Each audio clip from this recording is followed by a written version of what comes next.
तो मेरा नाम अनुज है। टारगेट एग्जाम विधि चैनल पर आप सभी लोगों का स्वागत है। दोस्तों, आज के वीडियो में हम लोग जीके और साइंस के 20 क्वेश्चन डिस्कस करेंगे। ये बहुत ही महत्वपूर्ण प्रश्न है, ध्यान से देखिएगा। आइए शुरू करते हैं। पहला प्रश्न है, किस वंश के शासकों ने खजुराहो में अपनी धार्मिक राजधानी स्थापित की थी? तो दोस्तों, चंदेल वंश के शासकों ने खजुराहो में अपनी धार्मिक राजधानी स्थापित की थी। ऑप्शन आपका बी वाला सही होगा। नेक्स्ट क्वेश्चन देखते हैं। दूसरा प्रश्न है, भारतीय संविधान का अनुच्छेद 43 से उद्योगों के प्रबंधन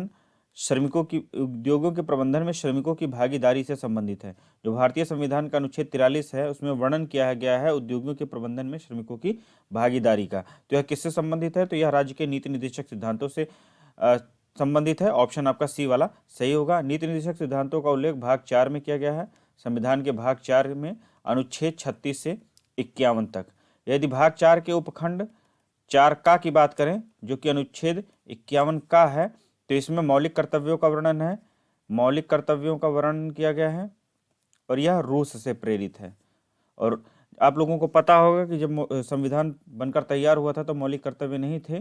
42वां संविधान संशोधन 1976 में आया, तब 10 मौलिक कर्तव्य जोड़े गए। उसके बाद 86वां संविधान संशोधन आया 2002 में, तब 11वां मौलिक कर्तव्य जोड़ा गया। वर्तमान में भारतीय संविधान में 11 मौलिक कर्तव्य हैं, भाग 4 का के अनुच्छेद 51 का में। दोस्तों, यह सरदार स्वर्ण सिंह समिति थी, उसी की सिफारिश पर मौलिक कर्तव्यों को लागू किया गया था। जहां तक राज्य के नीति निर्देशक सिद्धांतों की बात है, तो यह आयरलैंड से प्रेरित है। नेक्स्ट क्वेश्चन देखते हैं। तीसरा प्रश्न है, मौद्रिक नीति का मुख्य उद्देश्य क्या है? मौद्रिक नीति का मुख्य उद्देश्य है मूल्य स्थिरता के साथ आर्थिक विकास। ऑप्शन आपका सी वाला सही होगा, अर्थात विकास को ध्यान में रखते हुए मूल्य स्थिरता बनाए रखना। चौथा प्रश्न है, सूर्य किरणों की तीव्रता का निर्धारण करने वाला उपकरण कौन है? तो एक्टिनोमीटर सूर्य किरणों की तीव्रता का निर्धारण करता है। ओडोमीटर आपका पहिए द्वारा चली गई दूरी पहिए वाले वाहन द्वारा चली गई दूरी का मापन करता है। मैनोमीटर गैस का दाब मापन में करता है। गैस का दाब मापन में मैनोमीटर का प्रयोग किया जाता है। स्क्रू गेज आपका बारीक तारों के व्यास मापन करता है। बारीक तारों का व्यास मापन में स्क्रू गेज का प्रयोग होता है। एक बार इसको फिर से देखेंगे। सूर्य किरणों की तीव्रता का निर्धारण एक्टिनोमीटर करता है। ओडोमीटर आपको मैंने बताया कि जो पहिए वाली गाड़ी होती है, पहिए वाली गाड़ी द्वारा चली गई दूरी का मापन। हाँ, तो ओडोमीटर पहिए वाली गाड़ी द्वारा चली गई दूरी का मापन ओडोमीटर। मैनोमीटर गैस दाब का मापन करता है। स्क्रू गेज बारीक तारों का व्यास मापने में प्रयोग किया जाता है। पांचवा प्रश्न है, पृथ्वी के तल के नीचे पिघला हुआ पत्थर को क्या कहते हैं? जो पृथ्वी के तल के नीचे पिघला हुआ पत्थर होता है उसे हम लोग मैग्मा कहते हैं। ऑप्शन आपका डी वाला सही होगा। छठवां प्रश्न है, सेंडाई फ्रेमवर्क से सेंडाई फ्रेमवर्क किससे संबंधित है? दोस्तों, सेंडाई फ्रेमवर्क आपदा जोखिम में कमी लाने के लिए एक इंटरनेशनल समझौता है। यह 2015 में साइन किया गया था 15 वर्षों के लिए, अर्थात 2030 तक जो आपदा से जोखिम होते हैं, तमाम तरह के आपदाओं में लोग परेशान होते हैं, उनसे नुकसान होता है, उन आपदाओं को कम करने के लिए, आपदाओं से जोखिम को कम करने के लिए समझौता इंटरनेशनल स्तर पर हुआ था, जो कि 15 वर्षों अर्थात 2030 तक था। नेक्स्ट क्वेश्चन देखते हैं। सातवां प्रश्न है, राष्ट्रपति किसके परामर्श से संसद के सभी सत्र आयोजित करता है और स्थगित करता है? तो राष्ट्रपति प्रधानमंत्री के परामर्श से संसद के सभी सत्र आयोजित और स्थगित करता है। ऑप्शन आपका बी वाला सही है। आठवां प्रश्न है, अवरक्त तरंगों की तरंग दैर्ध्य किससे छोटी होती है?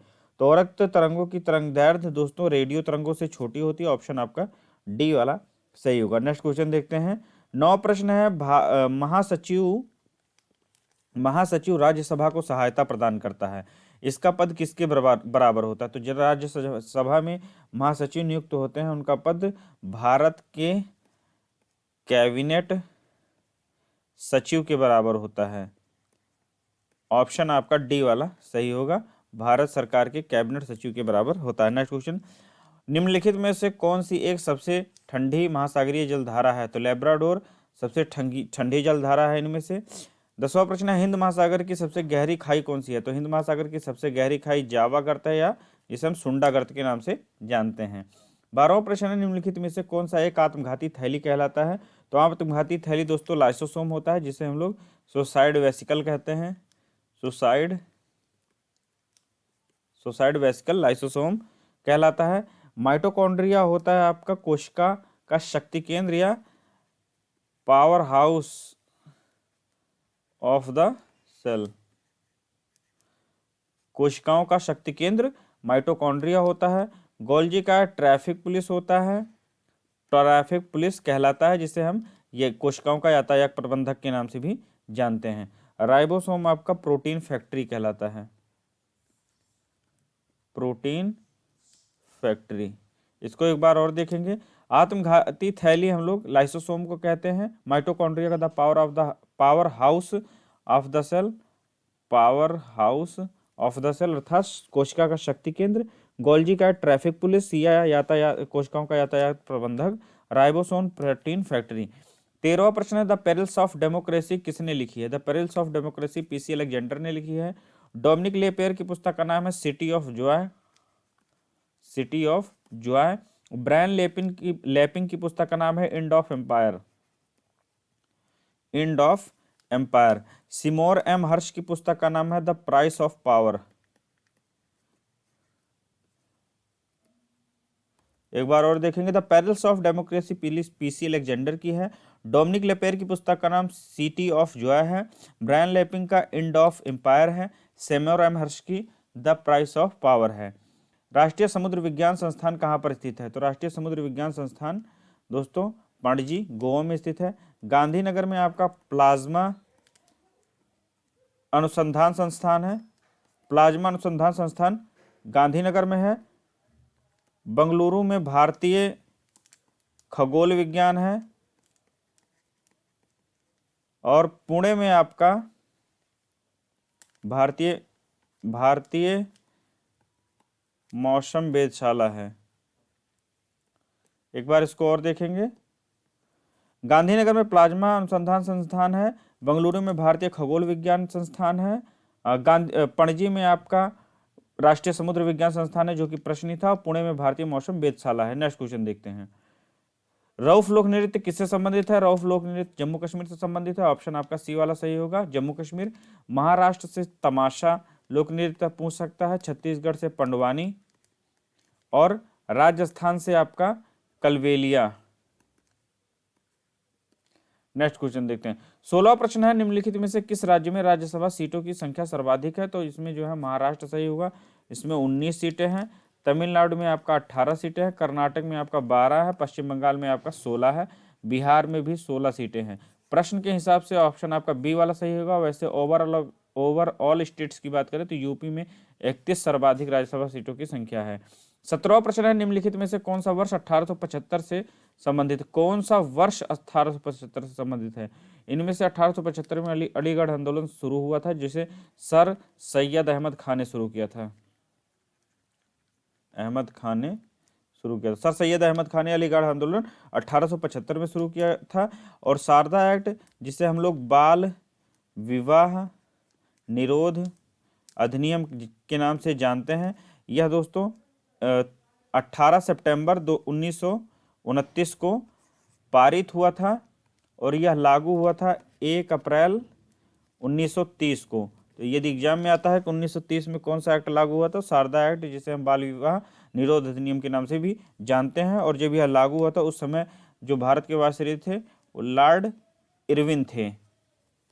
सती प्रथा पर प्रतिबंध लगाया गया था 1829 में। उस समय भारत का जो गवर्नर जनरल था लॉर्ड विलियम बेंटिक था, इसे भी याद रखिएगा। और दास प्रथा पर रोक 1843 में लगी थी। उस समय जो है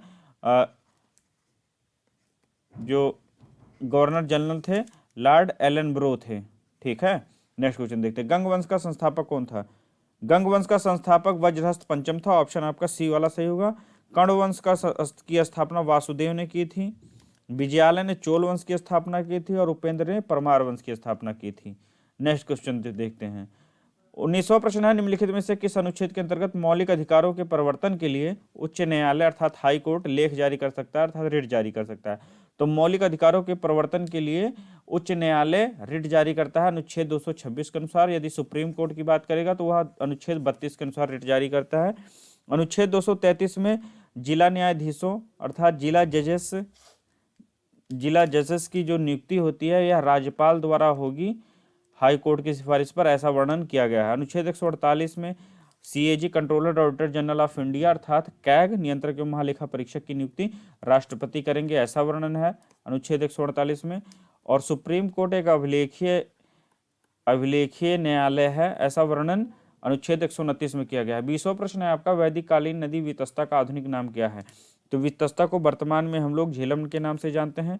चिनाब जो कि वर्तमान नाम है, इसका वैदिक कालीन नाम दोस्तों आस्किनी था। आस्किनी, ब्यास का विपाशा था और गोमल का गोमती था। एक बार और देखेंगे, चिनाब का वैदिक कालीन नाम आस्किनी था, ब्यास का विपाशा था, गोमल का वैदिक नाम गोमती था और झेलम का जो वैदिक नाम था वह वितस्ता नदी था। दोस्तों मुझे आशा है कि ये क्वेश्चंस आपके एग्जाम में आपके लिए काफ़ी मददगार साबित होंगे। इसी तरह के क्वेश्चन मैं लेकर के आता रहूँगा। मिलते हैं अगले वीडियो में, तब तक के लिए नमस्कार।